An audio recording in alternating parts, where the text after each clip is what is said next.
Tā, teiksim, tā problēmu lielums, daudzums, ir apmēram līdzīgs.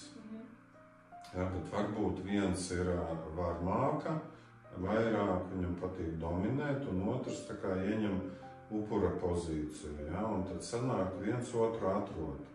Varmāka atrod upuri, upuris atrod varmāku. Un, ja, piemēram, sieviete ir upuris, viņa izšķirās, ar lielu varbūtību viņa atradīs tādu pašu vīrieti.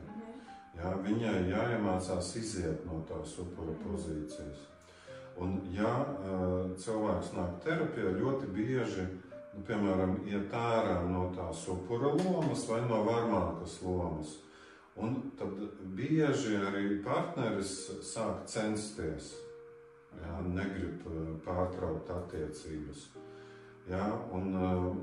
Bet arī, ja viens mainās un otrs nemainās, viņš tā kā turpina teikt, tu nekas neesi, es esmu kaut kas, vai tur vīrietis ir noteicējis, vai atkal sieviete tur zāģē, vīrieši visi tur nodevēji un sliktie.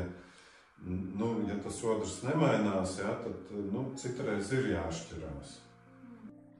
Paldies, ka